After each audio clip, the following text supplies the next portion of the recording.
परम सत्कार योग गुरु प्यारी सात संगत जी राधा स्वामी जी। सात संगत जी, जब हम किसी को ज़ीरो बोलते हैं तो सामने वाले को बुरा लग जाता है। स्कूल में बच्चे का अगर ज़ीरो अंक आ जाए तो बच्चे को बहुत कुछ सुनना पड़ता है। लेकिन अगर मैं आपसे कहूँ कि बाबा जी ने एक 9 साल के बच्चे के माथे पर ही ज़ीरो लिख दिया, तो क्या आप इस बात पर यकीन करोगे? क्योंकि पूर्ण संत का दिल तो दया का सागर होता है। वो भला एक 9 साल के मासूम बच्चे के साथ ऐसा क्यों करेंगे? लेकिन सात संगत जी, ये बिल्कुल सच बात है जी। और जब आप बाबा जी के ज़ीरो लिखने के पीछे का कारण जानोगे तो यकीन मानिए आप अपने आंसू रोक नहीं पाओगे। सात संगत जी, सबसे पहले मैं आपको जानकारी दे दूं कि बाबा जी अब इंडिया में पहुंच चुके हैं जी, और 3 दिन के बाद बाबा जी बेंगलोर में होंगे जी।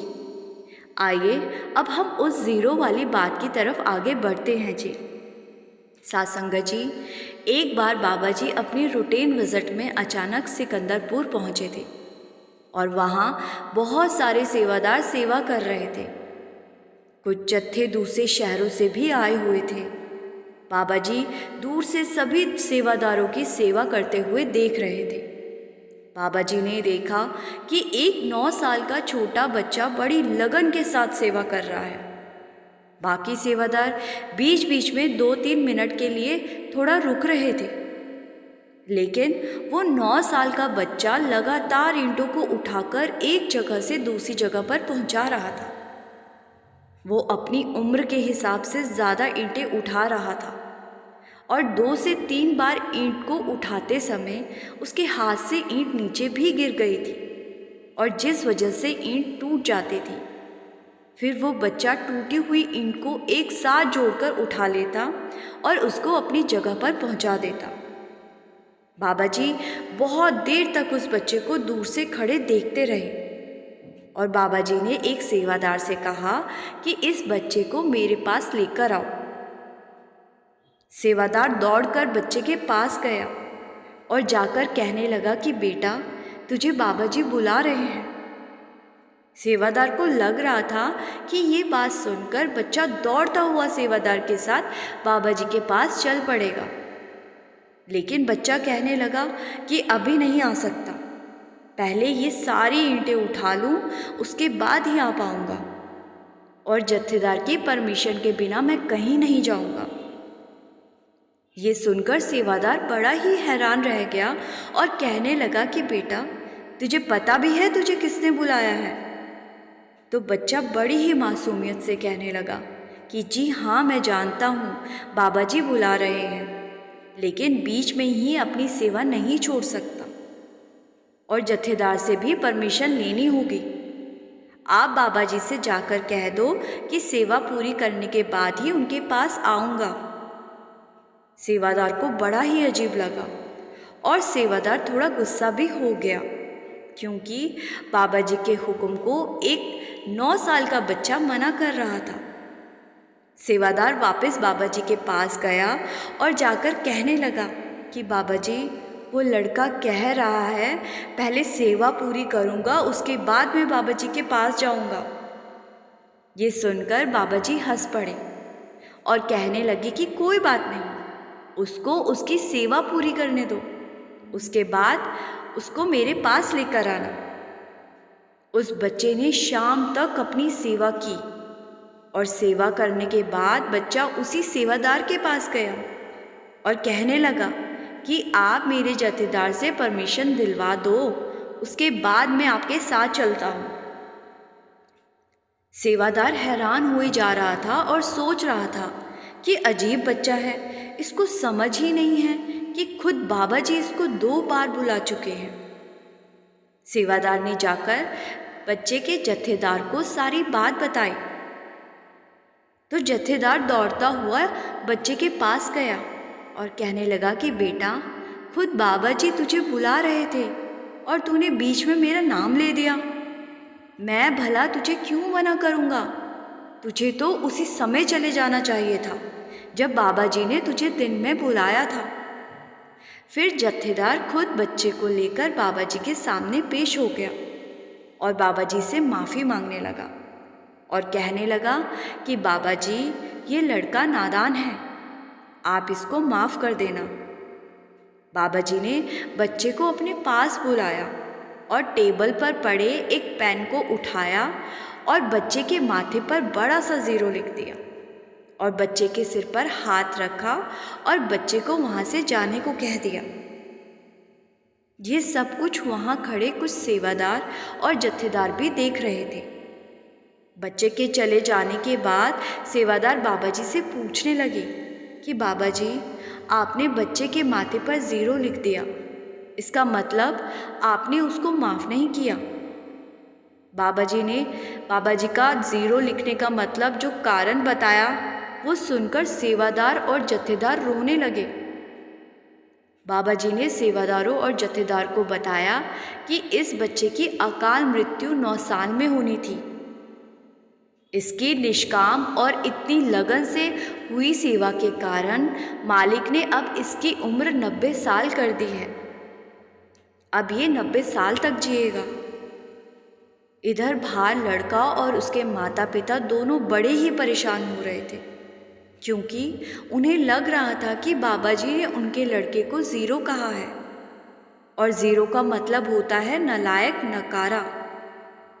लेकिन जैसे ही उनका जत्थेदार बाहर आया और जत्थेदार की नम आंखें देखकर लड़के के माता पिता ने कारण पूछा, तो जत्थेदार ने बाबा जी की कही सारी बात बता दी।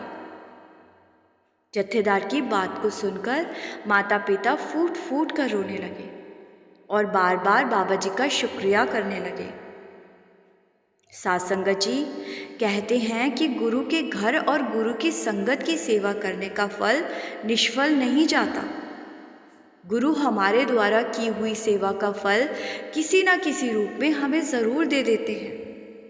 साध संगत जी, लेकिन इसका मतलब ये कभी नहीं है कि अब हम किसी न किसी फल की लालच में सेवा करनी शुरू कर दें, क्योंकि फल की इच्छा रखकर की गई सेवा कभी सफल नहीं होती। हमें तो बस सेवा करनी है, आगे सब कुछ मालिक पर छोड़ देना चाहिए। हमें मालिक से कुछ मांगना नहीं है। आइए इस बात को भी एक और प्यारी सी साखी से समझने की कोशिश करते हैं। एक बार एक राजा की जुत्ती के ऊपर लगा एक सितारा टूट गया और वो जुत्ती राजा को दूसरे देश के राजा ने तोहफे में दी थी। इसीलिए राजा को वो जुत्ती बड़ी ही प्यारी थी। जब सितारा टूट गया तो राजा ने अपने मंत्री से कहा कि नगर में ऐलान करवा दो कि राजा की जुत्ती का सितारा टूट गया है, जिसको भी लगाना आता है वो राज दरबार में पेश हो जाए। तो उस नगर का एक बहुत पुराना और बूढ़ा मोची ऐलान सुनकर राजा के सामने पेश हो गया। मोची को इस तरह की जुत्ती पर काम करने में महारत हासिल थी। तो उसने राजा से कहा, लाइए राजा साहब, मैं आपकी जुत्ती पर टूटे हुए सितारे को फिर से लगा देता हूँ। राजा के मंत्री ने राजा की जुत्ती को मोची के हाथ में दे दिया और मोची ने 5 मिनट में उस सितारे को वापस जुत्ती पर अच्छे से लगा दिया। ये देखकर राजा खुश हो गया और मोची से पूछने लगा कि बोलो मोची, तुम्हें हमसे क्या चाहिए? अपने काम के बदले जो मांगना है वो मांग लो। मोची कहने लगा कि राजा साहब, इस छोटे से काम के मैं भला आपसे क्या ही मांग सकता हूँ, आप रहने दीजिए। राजा ने कहा, नहीं नहीं, तुमने मेहनत की है, तुम अपनी मेहनत के बदले मांग लो। तो मोची मन में सोचने लगा, अब इस छोटे से काम के क्या मांगूं, 2 रुपए मांग लेता हूँ। फिर मोची सोचने लगा कि 2 रुपए मांग लिए तो राजा कहीं बुरा ना मान जाए। तो मोची फिर से कहने लगा कि राजा साहब, आप रहने दीजिए, मैं भला आपसे पैसे कैसे ले सकता हूँ, और वो भी इतने से काम के। राजा मन में सोचने लगा कि अगर मोची को उसकी मेहनत के पैसे ना दिए तो नगर में प्रजा मेरे बारे में क्या सोचेगी। तो राजा ने मोची से कहा कि ठीक है, अगर तुम मुझसे कुछ नहीं लेना चाहते हो तो मैं अपनी तरफ से ही तुम्हें दे देता हूँ। राजा ने अपने मंत्री को कहा कि मोची को 5 सोने के सिक्के दे दो। ये सुनकर मोची मन ही मन बड़ा प्रसन्न होने लगा और राजा का शुक्र करके वहाँ से वापस लौट आया। साथ संगत जी, इस छोटी सी साके से हमें सीखना चाहिए कि हमें मालिक से कभी भी कुछ नहीं मांगना चाहिए, क्योंकि कई बार हम थोड़ा मांगने की सोच बैठते हैं और मालिक उससे कहीं ज़्यादा हमें देने के लिए सोचे बैठा होता है। इसलिए मालिक से कभी भी कुछ ना मांगो, सब कुछ उस पर छोड़ दो। उसने जो देना है वो हमारे बिना मांगे भी दे देना है, हमें तो बस अपनी सेवा पर ध्यान देना है। श्री कृष्ण ने भी गीता में कहा है, कर्म कर, फल की चिंता मत कर। कहने का मतलब है फल की चिंता मालिक को करने देनी चाहिए। ऊपर सुनाई गई साखी वाले 9 साल के बच्चे जैसी सेवा करते चलो और आगे बढ़ते चलो। संगत जी, इसी के साथ मैं आपसे विदा लेती हूँ। कमेंट में राधा स्वामी लिखना मत भूलिए जी। और चैनल पर पहली बार आए हैं तो संगत के अपने इस चैनल को सब्सक्राइब कर इस चैनल का हिस्सा ज़रूर बनिए जी। गुरु प्यारी सास संगत जी, राधा स्वामी जी।